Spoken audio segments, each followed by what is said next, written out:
Hello friends, welcome to the my YouTube channel. તો આજે આપણે ટેસ્ટી એવી ખાંડવી એટલે કે પાટુડી બનાવીશું. તો વિડીયો ચાલુ કરતાં પહેલાં જો તમે મારી ચેનલ સબસ્ક્રાઈબ ના કરી હોય તો ફટાફટથી જઈને નીચે આપેલા બેલ આઇકન પર ક્લિક કરો અને મારી ચેનલને સબસ્ક્રાઈબ કરો, જેથી મારા વિડીયો તમને મળી રહે. તો ખાંડવી બનાવવા માટે મેં અહીં એક મિક્સર જાર લીધેલ છે. તેમાં 1 કપ આપણે બેસન એટલે કે ચણાનો લોટ એડ કરીશું. તો ત્યાર પછી હવે આપણે તેમાં અડધી ચમચી હળદર ઉમેરી દઈશું, 1 ચમચી મીઠું ઉમેરી દઈશું. ત્યાર પછી તેમાં 4 થી 5 આદુના ટુકડા ઉમેરી દઈશું. ત્યાર પછી હવે આપણે તેમાં 1 ચમચી ધાણા જીરું પાવડર ઉમેરી દઈશું. ત્યાર પછી હવે આપણે તેમાં છાશ ઉમેરવાની છે. તો અહીં આપણે 1 કપ ચણાનો લોટ લીધેલ છે, તો તેની સામે આપણે 3 કપ છાશ અથવા થોડું પાણી એડ કરીને ઉમેરી દઈશું. અહીં મેં થોડું દહીં યુઝ કર્યું છે. દહીંથી પાટુડીનો ટેસ્ટ સારો આવે છે. તો આ બધી જ વસ્તુને હવે આપણે મિક્સર જારમાં સારી રીતે ક્રશ કરી લઈશું, જેથી એક પણ લમ્સ ના રહે. તો તમે જોઈ શકો છો આપણું બેટર છે તે બિલકુલથી બનીને રેડી છે. તો આ રીતનું થીક બેટર આપણે રાખવાનું છે. તો હવે આપણે ગળણીની મદદથી ગાળીને તેને રેડી કરીશું. તો હવે આપણું બધું જ બેટર ગળાઈને બિલકુલથી રેડી છે. તો હવે આપણે ગેસની મીડિયમ ફ્લેમ પર તેને રહેવા દઈશું અને એક ધારા તેને હલાવ્યા કરીશું, જેથી આપણા બેટરમાં એક પણ લમ્સ ના રહે. તો આ રીતે આપણે તેને હલાવ્યા કરીશું. તો તમે જોઈ શકો છો આપણું બેટર છે તે ધીમે ધીમે થીક થવા માંડ્યું છે. આપણું બેટર છે તે બિલકુલ જાડું ન થાય ત્યાં સુધી તેને હલાવ્યા કરીશું.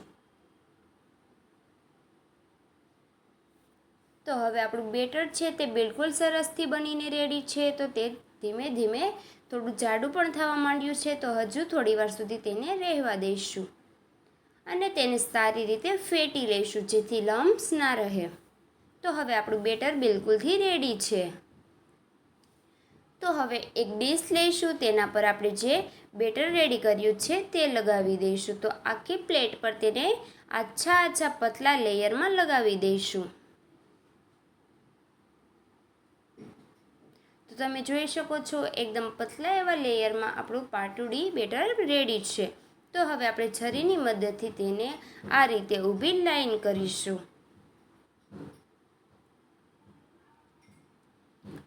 તો હવે આપણે તેની પાટુડી થોડી 5 થી 10 મિનિટ રહેવા દઈશું, પછી તેની પાટુડી બનાવીને રેડી કરીશું. તો તમે જોઈ શકો છો આસાનીથી આપણી પાટુડી બનીને રેડી થાય છે. ઉપરથી એકદમ સોફ્ટ અને શાઇની એવી સિલ્કી એવી પાટુડી બનીને રેડી છે. તો આ રેસીપીને ઘરે જરૂરથી ટ્રાય કરજો અને વિડીયોને બિલકુલ સ્કીપ ના કરતા લાસ્ટ સુધી જરૂરથી જોજો. તો એક પછી એક એમ બધી જ પાટુડી બનાવીને આપણે રેડી કરીશું.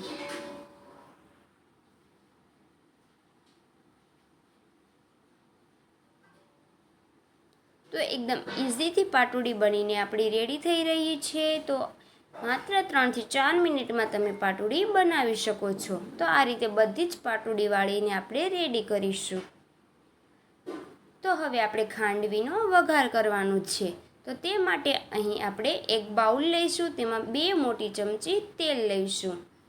તેલ સારી રીતે ગરમ થાય ત્યાં સુધી રહેવા દઈશું.